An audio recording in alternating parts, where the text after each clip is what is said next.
अस्सलाम वालेकुम everyone. Dear students, Pakistan air force की तरफ से एक प्रोग्राम अनाउंस किया गया है जिसमें कैंडिडेट्स कमीशन ऑफिसर के तौर पर पाकिस्तान एयरफोर्स को ज्वाइन कर सकते हैं। ये प्रोग्राम पाकिस्तान एयरफोर्स की तरफ से साल में 2 मरतबा अनाउंस किया जाता है और ये पाकिस्तान एयरफोर्स की तरफ से अनाउंस होने वाला सबसे बड़ा प्रोग्राम होता है। इसमें ना सिर्फ कैंडिडेट GD पायलट के तौर पर बल्कि aeronautical engineering course, air defence course, admin and special duties course और लॉजिस्टिक्स कोर्स समेत मुख्तलिफ प्रोग्राम्स ऑफर होते हैं। और पाकिस्तान एयरफोर्स को कमीशन ऑफिसर के तौर पर ज्वाइन करने वाले इस प्रोग्राम में जो परमानेंट कमीशन के प्रोग्राम्स हैं तो इनमें इंटरमीडिएट के स्टूडेंट्स अप्लाई कर सकते हैं। यानी अगर आप करंटली सेकंड ईयर में हैं या आपने इंटरमीडिएट कर ली हुई है तो आप इन प्रोग्राम्स में अप्लाई कर सकते हैं। जबकि जो शॉर्ट सर्विस कमीशन वाले प्रोग्राम्स हैं तो इनमें ऐसे स्टूडेंट्स अप्लाई कर सकते हैं जिन्होंने ग्रेजुएशन या मास्टर डिग्री कंप्लीट की है।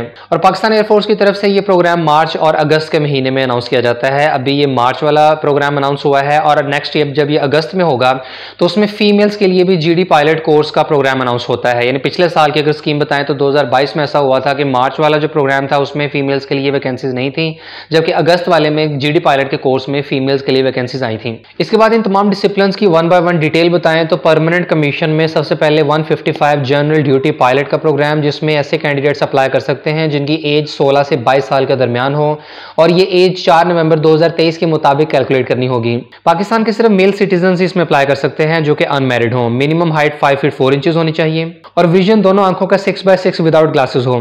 और GD पायलट में अप्लाई करने के लिए एजुकेशनल क्वालिफिकेशन में शामिल है कि कैंडिडेट ने FSC प्री इंजीनियरिंग या FSC प्री मेडिकल या कंप्यूटर साइंस यानी ICS कम से कम 60% मार्क्स के साथ कंप्लीट किया हो। इसके अलावा ऐसे स्टूडेंट्स भी अप्लाई कर सकते हैं जिन्होंने A levels physics, mathematics, computer science या बायोलॉजी के साथ किया हो। और ऐसे स्टूडेंट्स भी अप्लाई कर सकते हैं जिन्होंने FSC में फिजिक्स के साथ इनमें से कोई 2 सब्जेक्ट्स पढ़े हों, मैथमेटिक्स, स्टैटिस्टिक्स, कंप्यूटर साइंस और बायोलॉजी। और अपीयरिंग कैंडिडेट्स यानी ऐसे स्टूडेंट जिन्होंने पिछले साल फर्स्ट ईयर के एग्जाम्स दिए थे और इस साल वो सेकंड ईयर के एग्जाम्स में अपीयर होंगे, तो अगर इनके कम से कम 65% मार्क्स हों फर्स्ट ईयर में तो ये होप सर्टिफिकेट की बुनियाद पर अप्लाई कर सकते हैं। और ये होप सर्टिफिकेट आपको अपने कॉलेज से बनवाना होता है जिसके ऊपर प्रिंसिपल के सिग्नेचर होते हैं और इसमें यह लिखा गया होता है कि कैंडिडेट FSC या A लेवल एग्जामिनेशन को प्रिस्क्राइब्ड ग्रेड्स के मुताबिक पास कर लेगा।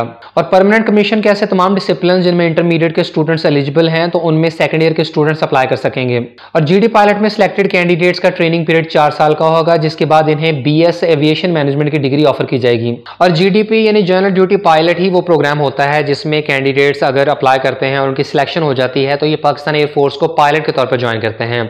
अभी जो ये प्रोग्राम अनाउंस हुआ है तो इसमें अभी तो फिलहाल सिर्फ मेल कैंडिडेट्स ही अप्लाई कर सकते हैं, इसमें फीमेल्स के लिए वैकेंसीज नहीं है। लेकिन जो अगस्त में प्रोग्राम अनाउंस होगा तो उसमें फीमेल्स के लिए भी हर साल वैकेंसीज अनाउंस की जाती हैं। इसके बाद 101 एरोनॉटिकल इंजीनियरिंग कोर्स, जिसमें 4 नवंबर 2023 के मुताबिक कैंडिडेट्स की उम्र 16 से 22 साल के दरमियान होनी चाहिए। मेल सिटीजन ही अप्लाई कर सकते हैं जो कि अनमैरिड हों और मिनिमम हाइट 5 फीट 4 इंचेस होनी चाहिए। एजुकेशनल क्वालिफिकेशन में शामिल है कि कैंडिडेट ने FSC प्री इंजीनियरिंग जिसमें केमिस्ट्री का सब्जेक्ट लाजमी पढ़ा हो, कम से कम 65% मार्क्स के साथ कंप्लीट की हो। इसके अलावा A levels with physics, chemistry and mathematics वाले स्टूडेंट्स भी अप्लाई कर सकते हैं। और चूंकि ये इंजीनियरिंग का कोर्स है इसलिए इसमें सिर्फ प्री इंजीनियरिंग के स्टूडेंट्स अप्लाई कर सकते हैं। प्री मेडिकल या ICS या किसी भी दूसरी कैटेगरी से बिलोंग करने वाले स्टूडेंट्स इस प्रोग्राम के लिए एलिजिबल नहीं होंगे। सिलेक्ट होने वाले कैंडिडेट्स का ट्रेनिंग पीरियड 4 साल का होगा, जिसके बाद इन्हें BS एरोस्पेस या एवियोनिक्स इंजीनियरिंग की डिग्री ऑफर की जाएगी।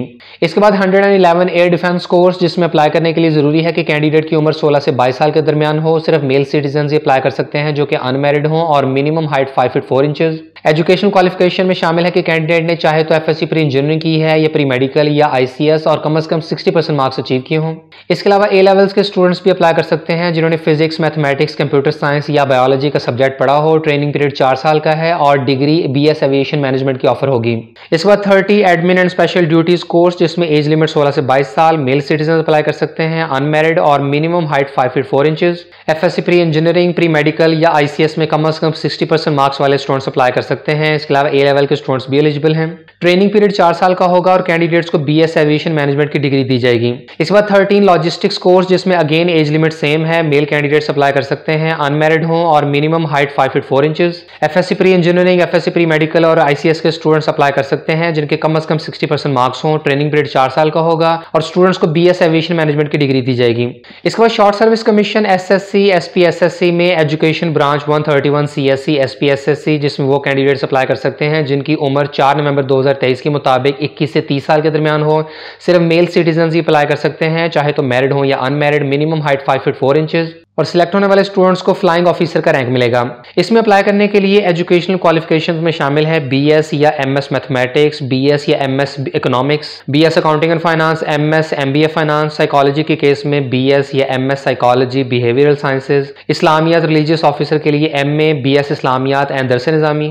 और कैंडिडेट ने एचईसी रिकॉग्नाइज्ड पाकिस्तानी या फॉरेन यूनिवर्सिटी से कम सेकंड डिवीजन के साथ डिग्री कंप्लीट की हो। इसके बाद admin and special duties course 131 CSC SSC, जिसमें एज लिमिट 18 से 30 साल है। सिर्फ मेल सिटीजन ही अप्लाई कर सकते हैं, चाहे तो मैरिड हो या unmarried. Minimum height 5 feet 4 inches और रैंक फ्लाइंग ऑफिसर का होगा। और इसमें जो कैंडिडेट्स अप्लाई कर सकते हैं उनकी एजुकेशनल क्वालिफिकेशन में शामिल है बीएस 4 ईयर प्रोग्राम, इसके बाद BS civil engineering BE civil, और एचईसी रिकॉग्नाइज्ड पाकिस्तानी या फॉरेन यूनिवर्सिटी से कम सेकंड डिवीजन के साथ ये डिग्री कंप्लीट की हुई हो। मिनिमम सीजीपीए 2.5 आउट ऑफ 4 या एनुअल सिस्टम के मुताबिक मिनिमम मार्क्स 62.5% होने चाहिए। और कैंडिडेट ने कोई भी क्वालिफिकेशन कंप्लीट की हो, लेकिन उससे पहले कैंडिडेट का एफएससी बैकग्राउंड होना लाजमी है और ट्रेनिंग पीरियड 24 हफ्तों का होगा। इसके बाद logistics branch 131 CSC SSC, age limit 18 से 30 साल, मेल सिटीजन अप्लाई कर सकते हैं, चाहे तो मैरिड हो या अनमैरिड। हाइट 5 फीट 4 इंचेस और रैंक फ्लाइंग ऑफिसर का होगा। इसमें वो कैंडिडेट्स अप्लाई कर सकते हैं जिन्होंने मास्टर इन लॉजिस्टिक्स या सप्लाई चेन मैनेजमेंट किया हो। इसके अलावा BBA MBA in logistics supply chain management marketing finance, BSCS BSIT BCS BSc MCS MSIT, BS या master in physics chemistry mathematics economics statistics या कंप्यूटर साइंसेज। और इसके अलावा किसी भी डिसिप्लिन में इंजीनियरिंग का प्रोग्राम कंप्लीट करने वाले स्टूडेंट्स भी अप्लाई कर सकते हैं। कैंडिडेट ने कम से कम सेकंड डिवीजन के साथ डिग्री कंप्लीट की हो। मिनिमम सीजीपीए 2.5 आउट ऑफ 4 या एनुअल सिस्टम के मुताबिक कम से कम 62.5% मार्क्स अचीव किए हों और ट्रेनिंग पीरियड 24 हफ्तों का होगा। इसके बाद information technology 131 CSC SSC, age limit 18 से 30 साल, मेल सिटीजन ही अप्लाई कर सकते हैं। मैरिड और अनमैरिड दोनों कैंडिडेट्स अप्लाई कर सकते हैं। मिनिमम हाइट 5 फीट 4 इंचेस और रैंक फ्लाइंग ऑफिसर का होगा। एजुकेशनल क्वालिफिकेशन में शामिल है BS MS information technology, computer science, software engineering, computer engineering, software project management, big data, artificial intelligence, data science, information security और साइबर सिक्योरिटी। ट्रेनिंग पीरियड 24 हफ्तों का होगा। इसके बाद अकाउंट्स ब्रांच 131 सीएससी एसएससी, 18 से 30 साल के दरमियान उम्र होनी चाहिए। मेल सिटीजन मैरिड या unmarried. Minimum height 5 feet 4 inches और रैंक फ्लाइंग ऑफिसर का होगा। एजुकेशनल क्वालिफिकेशन में शामिल है BCom 4 year, MCom, ACCA, ACMA, BBA finance, MBA finance, master in finance, इसके अलावा एमएस या BS specialization in accounting finance या कॉमर्स। एचईसी रिकॉग्नाइज्ड यूनिवर्सिटी से कम सेकंड डिवीजन में डिग्री कंप्लीट की हो और ट्रेनिंग पीरियड 24 हफ्तों का होगा। और इसके बाद लीगल ब्रांच 131 सीएससी एसएससी, जिसमें एज लिमिट 21 से 30 साल है। मेल सिटीजन ही अप्लाई कर सकते हैं, चाहे मैरिड हो या अनमैरिड। और minimum height 5 feet 4 inches. Select होने वाले कैंडिडेट्स को फ्लाइंग ऑफिसर का रैंक दिया जाएगा। एजुकेशनल क्वालिफिकेशन में शामिल है कि कैंडिडेट ने कम से कम सेकंड डिवीजन के साथ एलएलबी कंप्लीट की हो। ऐसे स्टूडेंट्स को प्रेफरेंस दी जाएगी जिन्होंने एलएलएम का प्रोग्राम कंप्लीट किया हो और लीगल प्रैक्टिशनर के तौर पर 2 साल की प्रैक्टिस की हो। ट्रेनिंग पीरियड 24 हफ्तों का होगा। और यहाँ इस बात का ख्याल रहे कि किसी भी डिसिप्लिन के अगेंस्ट जो रिक्वायर्ड एजुकेशनल क्वालिफिकेशन मेंशन की गई है, तो अगर आपने वो वाला मुतल्लिका प्रोग्राम कंप्लीट किया होगा तो ही आप अप्लाई कर सकते हैं। लेकिन अगर उससे मिलता जुलता कोई प्रोग्राम आपने किया हो तो ऐसे केस में आप एलिजिबल नहीं हैं।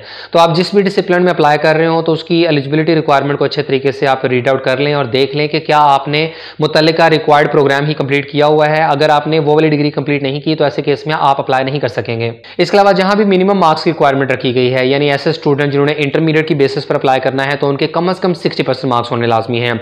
अगर आप फर्स्ट ईयर की बुनियाद पर अप्लाई कर रहे हैं तो आपके फर्स्ट ईयर में कम से कम 65% मार्क्स होने लाजमी है। और इसी तरीके से जो ग्रेजुएशन की बुनियाद पर अप्लाई करेंगे तो उनकी कम से कम सेकंड डिवीजन होनी लाजमी है।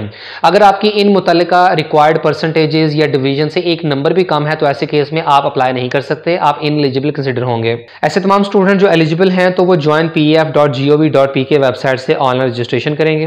तमाम रजिस्टर्ड कैंडिडेट्स का सबसे पहले इंटेलिजेंस टेस्ट लिया जाएगा, जिसके बाद एकेडमिक टेस्ट होगा। और एकेडमिक टेस्ट की रिक्वायरमेंट यहां दी गई है कि general duty pilot, air defence, logistics and admin and special duties के लिए जो टेस्ट लिया जाएगा तो उसमें सिर्फ और सिर्फ इंग्लिश और फिजिक्स के सब्जेक्ट्स में से एमसीक्यूज आएंगे। और इसकी वजह यह है कि GD pilot, air defence, logistics and ANSD के प्रोग्राम्स में ऐसे तमाम स्टूडेंट्स अप्लाई कर सकते हैं जिन्होंने चाहे तो एफएससी प्री मेडिकल किया है या एफएससी प्री इंजीनियरिंग या कंप्यूटर साइंस। और इन तीनों डिसिप्लिन्स में सिर्फ ये 2 सब्जेक्ट्स ही कॉमन हैं, यानी चाहे आपने FSc pre medical medical, pre engineering, ICS किया हो, तो तमाम स्टूडेंट्स इंग्लिश और फिजिक्स का सब्जेक्ट्स लाजमी पढ़ते हैं। इसलिए सिर्फ इन दोनों सब्जेक्ट्स में से ही MCQs पूछे जाएंगे। इसके बाद जो एरोनॉटिकल इंजीनियरिंग का प्रोग्राम होगा उसमें जो टेस्ट लिया जाएगा उसमें इंग्लिश, फिजिक्स और मैथमेटिक्स से MCQs आएंगे। और 131 CSE के तमाम डिसिप्लिन के लिए जो एकेडमिक टेस्ट होगा तो वो रेलेवेंट सब्जेक्ट्स में से लिया जाएगा।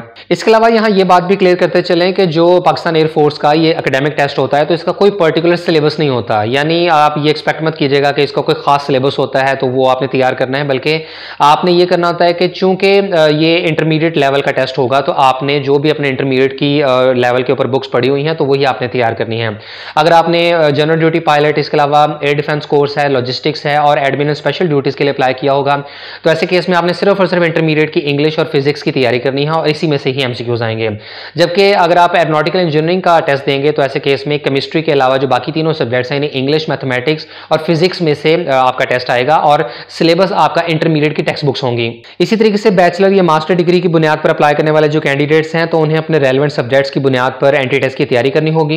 एकेडमिक टेस्ट क्वालिफाई करने वाले कैंडिडेट्स का इनिशियल मेडिकल एग्जामिनेशन और इंटरव्यू लिया जाएगा। सिर्फ शॉर्टलिस्टेड कैंडिडेट्स को ISSB के लिए रिकमेंड किया जाएगा और ये स्टूडेंट्स ISSB के लिए कोहाट, गुजरांवाला, मलेरिया, क्वेटा में जाकर टेस्ट और इंटरव्यू देंगे।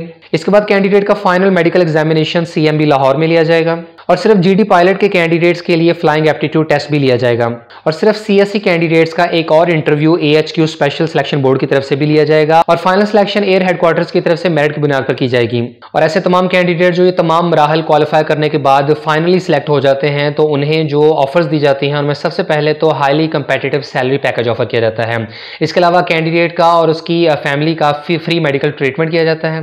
कैंडिडेट की पाकिस्तान के मुख्तलिफ शहरों और अब्रॉड में ट्रेनिंग और पोस्टिंग की जाती है। इसके अलावा ट्रेन और एयर ट्रैवल पर 50% वेवर और फ्री अकोमोडेशन दी जाती है। इंटरनेशनली रिकग्नाइज्ड कोर्सेज ऑफर किए जाते हैं और एयरफोर्स ऑफिसर हाउसिंग स्कीम की मेंबरशिप दी जाती है। तो तमाम ऐसे स्टूडेंट जो एलिजिबल हैं तो उन्हें लाजमी तौर पर इसमें अप्लाई करना चाहिए और ये एक बड़ी ज़बरदस्त अपॉर्चुनिटी होती है। सेकंड ईयर के स्टूडेंट्स को मैं हाईली रिकमेंड करूंगा कि आप इसमें ज़रूर अप्लाई करें क्योंकि आप लोगों को होप सर्टिफिकेट पर अप्लाई करने की परमिशन दी जा रही है। इसके अलावा जो स्टूडेंट्स इस प्रोग्राम में अप्लाई करते हैं और किसी वजह से अगर उनकी सिलेक्शन नहीं भी होती तो जब दोबारा ये प्रोग्राम अनाउंस होगा अगस्त के महीने में तो आप अगेन अप्लाई कर सकते हैं। तो तमाम कैंडिडेट्स पाकिस्तान एयरफोर्स की ऑफिशियल वेबसाइट joinpaf.gov.pk से ऑनलाइन रजिस्ट्रेशन करें और इस सिलसिले में किसी भी फर्दर इन्फॉर्मेशन या गाइडलाइंस के लिए आप किसी भी एयरफोर्स सिलेक्शन रिक्रूटमेंट सेंटर को विजिट कर सकते हैं और यहाँ तमाम जो सिलेक्शन सेंटर्स हैं उनके एड्रेसेस और मुतल्लिका कॉन्टैक्ट नंबर्स दिए गए हैं।